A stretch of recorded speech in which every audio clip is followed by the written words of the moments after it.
दोस्तों नमस्कार, स्वागत है आप सभी का एक बार फिर से पर्वतवाणी लाइव पर। और मैं आपके साथ तन्मय भोगना। ये जो मैंने आपको वीडियो यहाँ से अभी दिखाई थोड़ी देर पहले, वो सारा बवाल कटा है इस प्लॉट की वजह से। यकीन मानिए, जहाँ पर मैं खड़ा हूँ, जिस सोसाइटी का ये प्लॉट है, इस मामले को 2 साल हो चुके हैं। तो अभी एक और मामला खुलकर सामने आया है जिसमें हमारे साथ इस वक्त सोसाइटी के भी लोग मौजूद हैं, आस पड़ोस के भी लोग मौजूद हैं। जिस प्लॉट में मैं खड़ा हूँ, अंसल ग्रीन वैली से पहले प्लॉट नंबर 12 सरकारी स्कूल से ठीक पहले ये प्लॉट यहाँ पर है। जिस प्लॉट को घेरने के लिए जो भू माफिया हैं, यकीन मानिए, और उन भू माफियाओं के पीछे कौन है वो भी मैं आज आपको बताऊंगा। आप अभी यहाँ पर तमाम देख पा रहे हैं, भारद्वाज जी हमारे साथ मौजूद है। मैं सबसे पहले सर आप ही के पास आना चाहूँगा। तमाम 2 साल से तो आपका मामला लटका हुआ ही है, ना उसमें कोई सुनवाई करी जा रही है। जहाँ कोर्ट से कोई आदेश आता भी है, प्रशासन मानने को तैयार नहीं होता। अब दूसरी तरफ जब हम यहाँ पर आए हैं प्लॉट में आज, जब इस मामले के बारे में मुझे पता चला तो सुनने में आया कि 15 साल पहले से यहाँ विवाद चल रहा है। क्या कुछ विवाद होगा? हाँ सर, ये पहले तो इन लोगों ने सोसाइटी के स्मृति वन पार्क यूडी जमीन पर कब्जा किया था, जिसके आदेश न्यायालय ने कर दिए थे। लेकिन नीचे के अधिकारी न्यायालय के आदेश का पालन नहीं कर रहे। इसके बाद में अभी 2-3 महीने से ये जिस प्लॉट पर हम लोग खड़े हैं, ये हमारी सोसाइटी का 12 नंबर प्लॉट है। और इस प्लॉट पर ये कुछ भू माफिया लोग, जो शहर के नामी बदमाश है, जो कई लोग मर्डर केसेस में इन्वॉल्व है। जैसे एक केडी नामक व्यक्ति है, जिसका पूरा नाम है करण दास। ये इसने रायपुर थाना क्षेत्र में एक हत्या की थी, जिसमें हत्या में जो वांटेड है। इसके बाद में एक सिकंदर नामक व्यक्ति है, जो पूर्व में हत्या कर चुका है। और इसके बाद में एक सोनू मूछ नाम का व्यक्ति है, जो नामी बदमाश है शहर का। एक है इरफान खान नामक, जो शहरधारा रोड पे रहता है। एक आशु नामक गुंडा है, जिसके ऊपर कई मुकदमे चल रहे हैं। और एक पूनम नोटियाल है, भूपेंद्र कठेत करके एक पार्षद है। ये सारे लोग जितने भू माफिया है, ये इस प्लॉट पे कब्जा करने के लिए करीब 20-25 लोगों को लेके यहाँ पे आ गए थे। और इन लोगों ने न्यू खोदना चालू कर दी थी। फिर हमारे सोसाइटी के और आसपास के हमारे जो यहाँ पे गांव बसा हुआ, गांव के सारे लोग हमारे इकट्ठे हुए और इकट्ठे होकर उन लोगों ने इसको कब्जा करने से रुकवाया।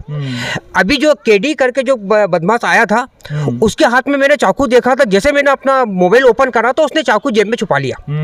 और ये है ना, गंभीर हथियारों से लैस होते हैं। किसी भी समय ये गंभीर घटना को इस क्षेत्र में अंजाम दे सकते हैं। हमने 112 पर फ़ोन करा। 112 पर फ़ोन करके हमने पुलिस को बुलाया। लेकिन पुलिस और पटवारी, तहसीलदार, ये सब लोग इनसे मिले हुए होते। ये लोग धमकी दे रहे थे कि पटवारी आ रहा है, पटवारी से एक जाली पेपर बनवाएंगे 10-20 हज़ार रुपये खर्च करके, और उस जाली पेपर के बेस पे ये प्लॉट कब्जा करेंगे। ये 2 साल पहले मेरे घर पे आए थे और एक फर्जी रजिस्ट्री लेके आए थे। जिस फर्जी रजिस्ट्री में कमल थापा, जो पार्षद था वार्ड नंबर 7 का, और संजय नोटियाल, इन दोनों ने ये शर्मा जी को ये प्लॉट बेचा था। ऐसा शर्मा जी ने मुझे बताया था। शर्मा जी ने मेरे से बोला कि आप सोसाइटी की तरफ से मुझे एनओसी दे दो, मुझे ये प्लॉट बेचना है। जब मेरे द्वारा वो रजिस्ट्री का सत्यापन किया गया तो वो रजिस्ट्री जाली निकली। तो मैंने बोला ये फर्जी रजिस्ट्री है, इस रजिस्ट्री का हम लोग एनओसी नहीं दे सकते हैं। तो मुझे पहले 15 लाख का ऑफर दिया। फिर तुरंत ही बाद उन्होंने बोल दिया आप 20 लाख रुपए ले लो और आप है ना इसका हमको एनओसी दे दो। मैंने उनको मना कर दिया। मैं देखिए साहब, आप गलत उलझे हैं तो आप इसके ऊपर कार्रवाई करिए, और आपका अगर कहीं पैसा लगा है तो उसकी रिकवरी के लिए आप कार्रवाई करिए। लेकिन इन्होंने क्या रहा कि उस चीज़ को बात करके ये लोग वहाँ से चले गए। मुझे लगता है कि शर्मा जी भी इसमें इन पार्षदों के साथ इन्वॉल्व है, और उन्होंने फर्जी रजिस्ट्री बनाने में उन्होंने इनका सहयोग करा है और शर्मा जी के नाम का उपयोग किया गया है। चलिए, मैं आपके पास आऊँगा। अब ये तमाम बातचीत रखी है। अब मैं मैडम आपके पास आना चाहूँगा।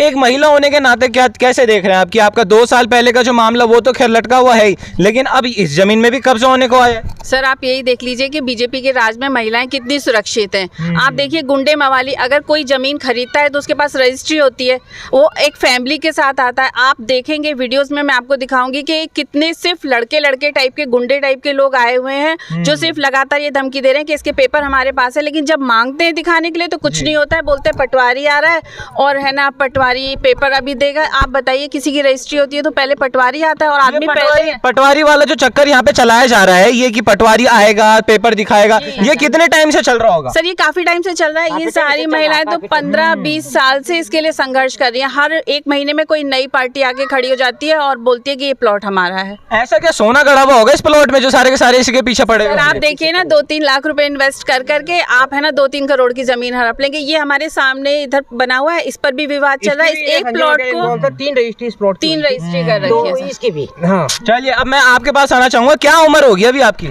मेरी होगी बस 65 66।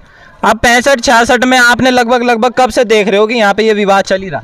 हम यहाँ से 2006 में बसे थे। हम यहाँ 2006 से लगातार ये विवाद यहाँ भी चला, ये विवाद स्कूल की जगह में भी चला। हमने ये जमीन भी छोड़ाई, इसके पीछे भी पड़े रहे हम। इन्होंने भी धमकी दी, मारने की, कूटने की धमकी दी, ये तो वैसे छूट गया।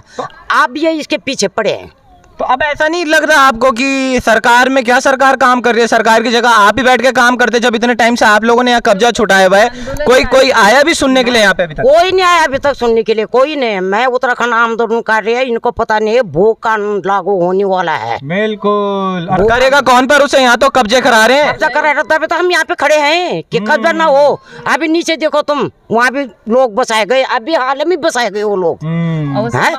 ये बाहर के यूपी के ही है। अगर बसाना तो गढ़वाली मर गए थे यहाँ, जिनका ये उत्तराखंड है। राशन कार्ड बना हुआ आपका? मेरा तो बना हुआ। मेरा कितने टाइम लगे होंगे उसे बनने में? बहुत टाइम लगा उसको। इनका तो 2 दिन में बन के हाथ में आ जाता है। 2 दिन में बन के हाथ में आ गया, आ ही गया वो। देखो सर, 2 दिन में। जी बोलना चाहती हूँ ना, हमें हमारे बच्चों के जैसे कागज बनते हैं तो हमसे 16 साल पुराना रिकॉर्ड मांगा जाता है। बिल्कुल, कि तुम 16 साल पुराना जो तुम्हारे पास रिकॉर्ड है वो दे दो। अब किसी बंदे को तुम तुरंत दे रहे तो उससे नहीं मांगा आपने कुछ। जो 2000 मुझे लग रहा है कि 6 में आया होगा, 6 में भी तो नहीं आया। 6 में तो हम आए, 6 में तो आए। मुझे लग रहा 2000 हाँ 22 ऐसे आएगा। तो उसे आपने तुरंत बना के अस्थायी निवास दे दिया। हमारा बनने में मैंने अपने बच्चों के बनाने के लिए दे रखे हैं, तो लगा लो 1-1.5 महीना हो गया। अब लगा लो उसमें 16 साल पुराना हमसे मांगा जा रहा कि आप अपना बैंक अकाउंट का दो।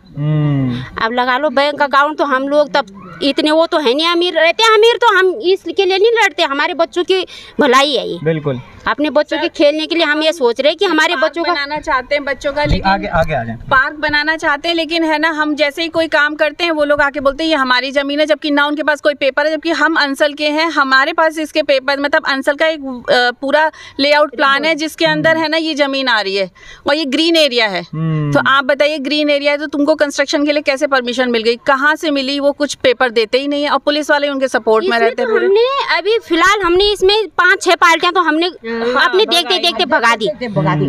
इसमें लाता कौन है? इनको कौन लाता है पार्टी? लाता ये सामने कोई आता नहीं है, बस यही बोलते कि हमने खरीद ली। दूसरा अब देखो सर, ये है ना प्लॉट में ये है कि उसके लिए फेता लेके आते हैं, कुछ नपत होती है, अगला बंदा आता है, कोई कहीं से बाउंड्री करके चले जाता है।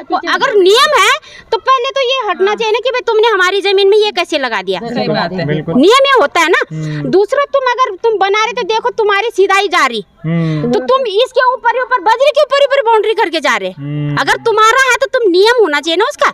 ये थोड़ी नहीं कि तुम अपना रैम के सामने कैसे आप दीवार कर लोगे। और हमसे पेपर मांगे, हमने कहा आपका है, हम अभी खेलने के लिए प्लान कर रहे हैं, हम छोड़ देंगे। हाँ सही बात है, हम कुछ नहीं करेंगे सर। जब उनके पास प्रूफ है तो हम कुछ नहीं कर सकते। दिखाया उन्होंने पेपर दिखाए? कुछ दिखाई नहीं रहा, बस ऐसे करके आए मार करने के लिए। अब भैया को बोले ए इधर आ, ए इधर आ। और लोग रहे होंगे लगभग? कम से कम 15-20 थे। 15-20 तो लड़के आए थे वो। और ऐसे जो हम लेडीज थे, ऐसे इतनी गंद बकी ना उन्होंने, इतनी गंद। एक तो नाम तो नहीं मुझे पता, पर वो तो बहुत गंद बक रहे थे। नाम था उसका। हाँ ये नहीं नाम मुझे पता, पर बहुत गंद बकी उन्होंने हम लेडीजों के आगे। और जो हमसे पीछे हमारे बच्चे, मेरे बच्चे खड़े हो रखे थे, उनको बोल रहे इधर आओ, इधर आओ, आगे आओ। बच्चों को बोल रहे। मैंने कहा बच्चों को क्यों बीच में ले रहे? बच्चे तो खड़े होते हैं जहाँ पे बच्चों को क्या पता होता कि क्या हो रहा। तो ये है कि सर मैं ये पता कि लड़ाई हस्बैंड के साथ थी, बच्चों को, वाइफ को, सबको इंक्लूड किया। और आप खुद जान सकते हैं कि मतलब मुझे लगता है कि आपने भी जब न्यूज़ चलाई थी तो आपके ऊपर भी कहीं ना कहीं दबाव आ रहा था ऊपर से।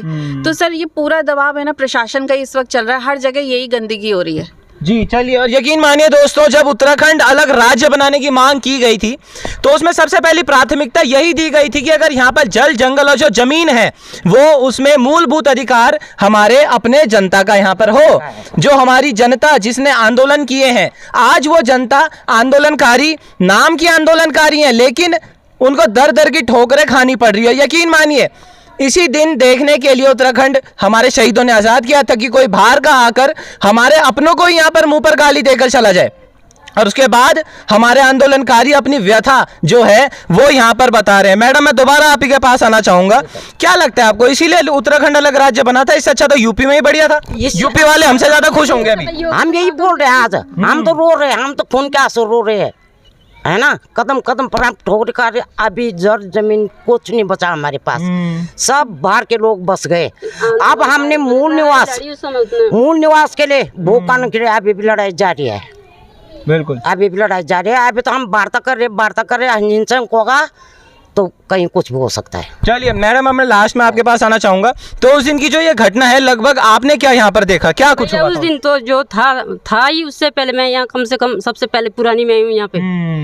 मतलब मेरे बच्चे भी 15-20 साल के हो गए, और हमने ये सब लोग लास्ट में आए। हमने जब घर बनाया था, पानी जाकन से ला रखा, और ना लाइट थी ना बिजली था, ना रास्ता था, कुछ नहीं था।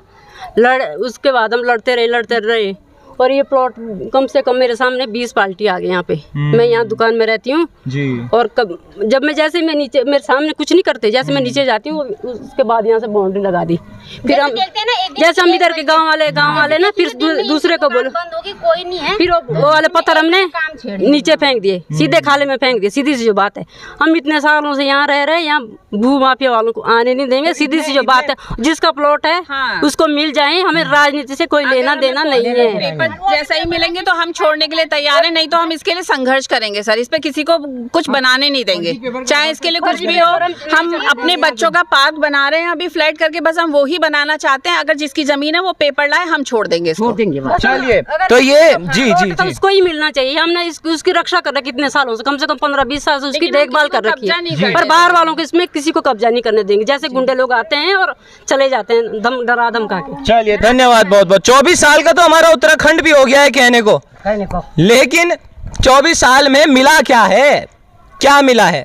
ऐसी जमीनें मिली है जहां पर कब्जे हो रहे हैं, जहां भू माफिया है, और करने वाला दोस्तों बाहर के लोग तो कम है, लेकिन अंदर के लोग जो बाहर बेच रहे हैं, जो बाहर कब्जे करवा रहे हैं, वो ज्यादा यहाँ पर देखा जा रहा है। तो अभी के लिए बस इतना ही। आप भी अपनी क्रिया प्रतिक्रियाएं मुझे बताएं, और जो संबंधित विभाग इस वीडियो को देख रहे हैं, कृपया करके इस मामले का भी संज्ञान लें। ये उत्तराखंड की जमीन है, तो पहला मूलभूत अधिकार उत्तराखंड का होना चाहिए। तो अभी के लिए बस इतना ही दोस्तों, तब तक आप बने रहे मेरे साथ और देखते रहिए पर्वतवाणी लाइव। धन्यवाद।